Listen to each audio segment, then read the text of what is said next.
ஒவ்வொரு டிபார்ட்மெண்ட்லேயும் அந்த party fund, அந்த கட்சி நிதின்ற பேரில் அடிக்கிற கொள்ளையெல்லாம் இந்த தீய சக்தியாக இருக்கட்டும், தீந்து போன சக்தியாக இருக்கட்டும், ரெண்டு பேரும் மாறி மாறி இதே தான் செஞ்சிட்டு இருக்கிறாங்க. இதில் ஒரு ஹைலைட் காமெடி என்னன்னா, சட்டசபையில் பேசும்போது பார்ட்டி ஃபண்டுன்னு தான் சொன்னேன். அது எந்த பார்ட்டி, என்ன ஃபண்டு, யாரு, என்ன பேரு, எதுவுமே சொல்ல. பார்ட்டி ஃபண்டுன்னு சொன்னவனை எடுத்தாங்க பாருங்க ஒரு ஓட்டம். எனக்கே ஃபர்ஸ்ட் புரியல, ஏன்பா ஓடுறாங்க, அப்படி என்ன நம்ம இப்போ சொல்லிவிட்டோம். அதான் அந்த குற்றம் உள்ள நெஞ்சுக்கு தான் குறுகுறேங்கும். இது எப்படி இருக்கு தெரியுமா, எங்க அப்பா பீரோக்குள்ள இல்லை, எங்க அப்பா பீரோக்குள்ள இல்லை அப்படின்னு சொல்ற மாதிரி. ஐயோ ஏன் கேட்குறீங்க, இவங்களோட செம்ம கூத்தா இருக்குங்க, செம்ம ஃபன்னா இருக்கு.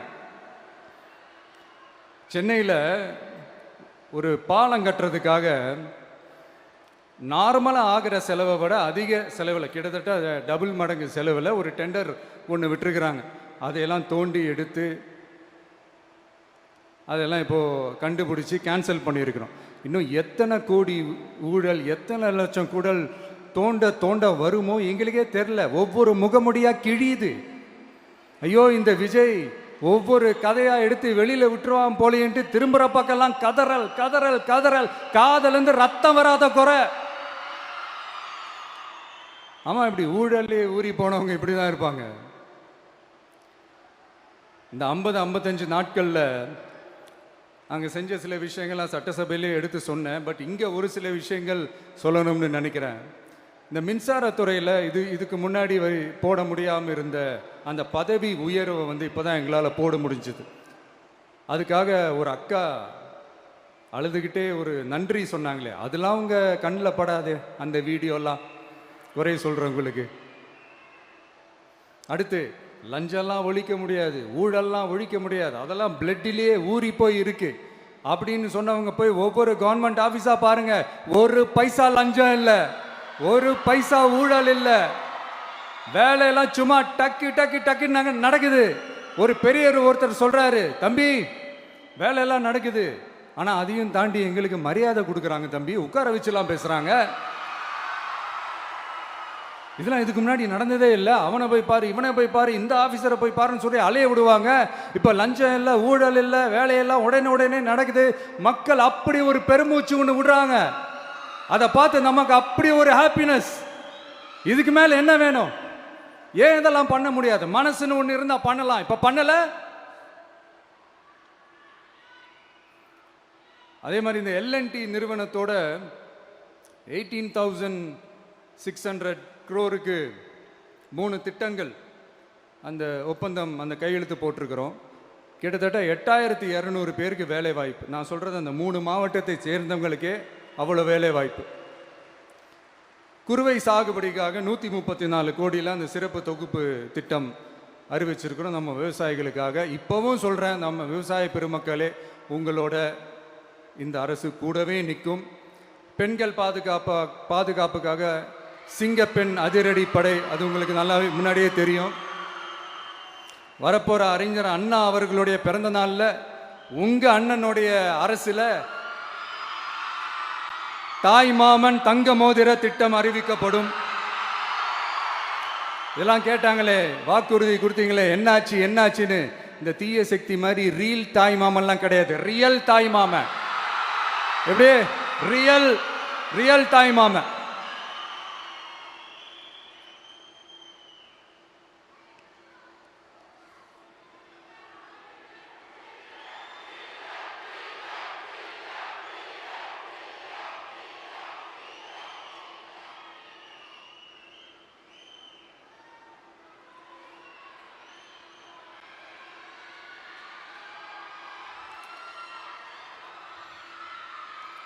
இந்த தீய சக்தியை பற்றி, அவங்க நிர்வாகத்தை பற்றி ஒரு வெள்ளை அறிக்கை ஒன்று வெளியிட்டோம்ல, அது ஷார்ட் அண்ட் ஸ்வீட்டாக சொல்லணுன்னா, ஒரு ஓட்ட பாத்திரத்துக்குள்ளே தண்ணி ஊற்றிக்கிட்டே இருந்திருக்கிறாங்க.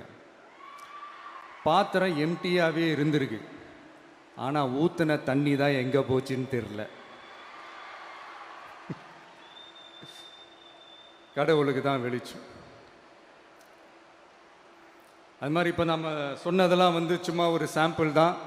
இன்னும் வரப்போகிற நாட்களில் உங்கள் அரசனுடைய அந்த விஸ்வரூபத்தை நீங்கள் பார்ப்பீங்க.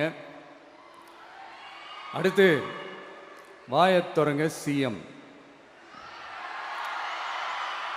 அடாடா, உங்கள் சிஎம் நெஞ்சிலேயே குத்திட்டு வந்தீங்க பாருங்க, அதெல்லாம் வேற லெவல். பேசுங்க பேசுங்கன்றீங்க, பேசுனா எந்திரிச்சு ஓடிடுறீங்க. இனிமேல் பேச ஆரம்பிக்கிறதுக்கு முன்னாடி என்ன பண்ணணும் அப்படின்னா, ஒரு நண்பர் ஒருத்தர் சொன்னார், மாண்புமிகு பேரவைத் தலைவர் அவர்களே எல்லா டோரையும் இழுத்து லாக் பண்ணுங்க அப்படின்னு சொல்லிட்டு தான் பேச்ச ஆரம்பிக்கணும் போல் இருக்கு. ஏன்னா பேசிட்டு இருக்கும் போதே எந்திரிச்சு ஓடிடுறாங்க. 5 நிமிஷம் பேசினதுக்கே குளத்தூர்ல கொத்து பரோட்டா போட்டாங்க. இதுக்கு மேலே பேசினா மொத்தமாக முடிஞ்சிடும், பார்த்துக்கங்க. நாம் அரசியல் பேசினா விஜயெல்லாம் அரசியல் பேசலாமா அப்படிங்கிறது. சரிப்பா, நமக்கு எதுக்கு வம்பு, நம்ம பாட்டுக்கு நம்ம வேலையை பார்ப்போம், எதுக்கு அவங்கள பற்றி பேசிக்கிட்டு அப்படின்னு இருந்தால் விஜய்க்கு அரசியலே பேச தெரில அப்படிங்கிறது. இப்படியே மாறி மாறி மேகதாது அணையை பற்றி என்ன தெரியும், விஜயம் அதை பற்றி பேசலை. இப்படி நம்ம அரசியலுக்கு வந்ததுலேருந்தே ஒரு கூட்டம் குறை மேலே குறையா சொல்லிக்கிட்டு பாட்டுக்கு பாட்டு கச்சேரி எங்களுக்கும் பண்ண தெரியும், பண்ணலாமா? இந்த மேகதாது அணை சம்பந்தமான அந்த வழக்கில் தமிழ்நாட்டோட பெட்டிஷனை சுப்ரீம் கோர்ட் எப்போ ரிஜெக்ட் பண்ணுச்சு? அப்போ யார் ஆட்சியில் இருந்தா? ஏன் ஒழுங்காக வாதாடல? நீங்கள் ஒழுங்காக வாதாடி இருந்தீங்கன்னா அதை ரிஜெக்ட் பண்ணியிருக்க மாட்டாங்கல்ல. ஏன் ஸ்டாலின் சார் வேணும்னே விட்டுட்டாரா? ஏன் இப்படிலாம் கேள்வி கேட்கலாமா? இப்படிலாம் கேள்வி கேட்டால் தான் மேகதாது அணையை பற்றி பேசுனதா அர்த்தமா? ஏன் அந்த ஸ்டேட்டு சிஎம் பேசுகிறாரு, நீங்கள் ஏன் பேசலை அப்படின்னா, நம்ம ஸ்டேட்டோட உரிமையை எங்கே நிலைநிறுத்தணுமோ அதுக்காக வேலை பார்க்குறது மட்டும்தான் முக்கியம். சும்மா சவால் விட்டுக்கிட்டு சீண்டி பார், நான் யார் தெரியுமா, தொட்டு பார், இப்படிலாம் பேசிக்கிட்டு இருந்தால் வேலைக்கு ஆகாது. சும்மா பேசி பேசி பிரச்சனையை வளர்த்துக்கிட்டு யார் மேலே அது பழியை தூக்கி போட்டுட்டு அப்புறம் மக்களை அம்போன்னு தெருவில் விட்டுட்டு இப்படி தான் ஒரு அரசியல் பண்ணணும்னா அந்த அரசியல் நமக்கு தேவையும் இல்லை, அதை நம்ம செய்யவும் போகிறதில்ல. Talk less work more mode தான், அதுதான் நம்ம பாலிசியே. அதனால தான் சட்டசபையில் அந்த அரசினர் தீர்மானம்னு சொல்லி ஒன்று கொண்டு வந்தோம். அது எப்படி டு டேக் இட் ஃபார்வர்ட் எப்படி கொண்டு போகணுமோ அதை சரியாக செய்வோம். சென்ட்ரல் கவர்மெண்ட்லேருந்து அந்த டீலிமிட்டேஷனை திரும்ப கொண்டு வர போகிறதா ஒரு பேச்சு ஒன்று அடிபடுது. யார் என்ன டீலிமிட்டேஷன் கொண்டு வந்தாலும் தமிழ்நாடு அது ஒத்துக்காது. நமக்கான இடத்த யாரும் பறிக்கவும் முடியாது, அது பறிக்கவும் விட மாட்டோம். இப்படி நாம் இருக்கும்போது இந்த தீய சக்தி திமுக எங்கே போய் நிற்குது, யார் கதவை தட்டிக்கிட்டு நிற்குது, அது உங்களுக்கே நல்லா தெரியும். மக்களே, இந்த தீய சக்தியும் தீந்து போன சக்தியும் வேறலாம் இல்லை, கூட்டு களவாணிங்க. சொல்ல முடியுமா அவங்களால? எங்களுக்குள்ள ஒட்டும் இல்லை, உறவும் இல்லை, அறிவிக்க முடியுமா, நிரூபிக்க முடியுமா? இந்த வரப்போகிற இடைத்தேர்தலில் அதை நிரூபித்து காட்டுங்க, அப்புறமா பேசுங்க. மக்களை, என் மனசை விட்டு கரூர் எப்பவும் நீங்கவே நீங்காது. நமக்கு ஏற்பட்ட வேதனையான சம்பவத்தை, நமக்கு எதிராக நடந்த சதிய சூழ்ச்சிய இனி வர்ற ஜென்ரேஷனும் அவங்களுக்கு தெரியப்படுத்தணும்ல. அதுக்காகவே இனி ஒரு அரசியல் சதிய, அரசியல் சூழ்ச்சிய யாரும் யோசிக்கவே கூடாதுன்றதுக்காகவே கரூரில் ஒரு நினைவு சின்னத்தை நம்ம டிவிகே சார்பா அமைக்கப்படும் அப்படின்றத அறிவிக்கிறோம்.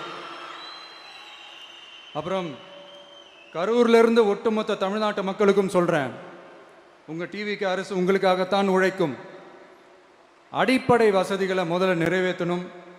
ஒரு பக்கம் நிதி நிலைமையை சரி செஞ்சுக்கிட்டே, இன்னொரு பக்கம் அப்படியே நாம் சொன்னதில் ப்ரையாரிட்டி பார்த்து ஒவ்வொன்றா படிப்படியாக நிறைவேற்ற ட்ரை பண்ணுவோம். இது எப்பவும் உங்களுக்கான அரசாக தான் இருக்கும். இந்த விஜய் உங்கள் விஜயாக தான் இருப்பான். நீங்கள் உரிமையோட உங்கள் கவர்மெண்ட்டை நீங்கள் அணுகலாம். இந்த தீயசக்தி ஆட்சி முடிஞ்சு பொட்டிக்குள்ளே போனதுலேருந்து என்னென்னமோ பண்ணுறாங்க, இது ஏதோ பேசுகிறாங்க, சோஃபாங்கிறாங்க, வாஷிங் மிஷினுங்கிறாங்க. இந்த அரசியல் வியாபாரம் பண்ணுறதுக்கான அந்த வெண்டிங் மெஷினே அவங்க தான். யார்? இந்த திமுக. இதில் நம்மளை பார்த்து வாஷிங் மிஷினுங்கிறாங்க. எலெக்ஷனில் ஓட்டுக்கு காசு கொடுக்குற அந்த கலாச்சாரத்தையே, அந்த கல்ச்சரை அடித்து நொறுக்கி இருக்கிறோம். எலெக்ஷன்லேயே அப்படி வேலை பார்த்தோம் நாம, நமக்கு எதுக்கு இந்த குதிரை கழுதை ஒட்டக பேரெல்லாம்? மக்களின் பக்கம். அப்படி இருக்கும்போது நமக்கு எதுக்கு இந்த பேரெல்லாம்? இந்த திருட்டு திமுக ஆட்சியை வச்சுக்கிட்டு ஊரடிச்சு ஒலையில போட்டு இந்த கொள்ளையை அடிச்சதுனால தான் உங்க கரூர் கம்பெனி ஓனர் ஒருத்தர் எங்க எங்க இருக்காருன்னே தெரியாம ஓடு ஓடு ஓடு ஓடு ஓடு ஓடு ஓடு ஓடு வராம் பாரு வேட்டக்காரன் ஓடினே இருக்கிறாரு. இன்னொருத்தர் ஃபாரின்ல போய் ஒளிஞ்சுக்கிட்டார். ஃபாரின் ஸ்டாலின் சார்ன்னு நினைச்சிட போறீங்க, அவர் இல்லை. எனக்கு எப்பவுமே ஸ்டாலின் சார் மேல ஒரு தனி பாசம் ஒன்று உண்டு. அவர் கிடையாது, இவர் வேற. சிங்கப்பூருக்கு செக்கப்புக்கு போனார்ல அவரு. இன்னும் தோண்ட தோண்ட எத்தனை பேர் மாட்ட போறாங்களோ தெரியல. உங்ககிட்ட யாராவது லஞ்சம் ஏதாவது கேட்டாங்கன்னா கொடுக்க முடியாது சொல்லுங்க, நான் இருக்கேன் உங்களோட. அப்படியே யாராவது ஃபோர்ஸ் பண்ணாங்கன்னா இது எங்க மகன், எங்க புள்ள, எங்க அண்ணன், எங்க தம்பி, எங்க விஜய், எங்க விஜயோட ஆட்சின்னு ஸ்ட்ராங்கா சொல்லுங்க. மக்களை நீங்க கூட இருக்கும் போது லஞ்ச ஊழல் மட்டும் இல்ல, அதிகாரத்தை வச்சு ஆட்டம் போடுற யாரா இருந்தாலும் அடங்கிடுவாங்க. இந்த கடமை கண்ணியம் கட்டுப்பாடுன்ட்டு ஒரு காலத்துல கொள்கையோடு இருந்த கட்சியெல்லாம் இன்னைக்கு எப்படி இருக்கான்னு உங்களுக்கே தெரியும். அதாவது இந்த டிவிகே கட்சியோட தலைவரை எதிர்க்கிறதுல ஒரு நியாயம் இருக்கு. ஏன்னா உங்க பொழப்புல மண்ணள்ளி போட்டான். என்ன இந்த ஊழல் லஞ்சம்லாம் பண்ண மாட்டேன்னு சொல்லி உங்க அரசியலே ஒரு தெருமுனைக்கு கொண்டாந்து விட்டான். மக்கள் வேற அவனை தான் நம்புறாங்க. ஸோ இந்த விஜயை எதிர்க்கிறதுல ஒரு அரசியல் நியாயம் இருக்குது, அதை புரிஞ்சுக்கலாம். ஆனால் இன்னைக்கு இந்த விஜயை மக்கள் ஓட்டு போட்டு ஜெயிக்க வச்சு ஒரு தீர்ப்பை கொடுத்து மக்களுக்காக வேலை செய்யறதுக்காக முதலமைச்சராக உட்கார வச்சிருக்கிறாங்க. என்னமோ இன்னமும் நீங்க தான் ஆட்சியில் இருக்கிற மாதிரி விஜய் கரூருக்கெல்லாம் போகக்கூடாது, விஜய் இங்க போகக்கூடாது, அது செய்யக்கூடாது, இது செய்யக்கூடாதுன்னு எனக்கு புரியலையே.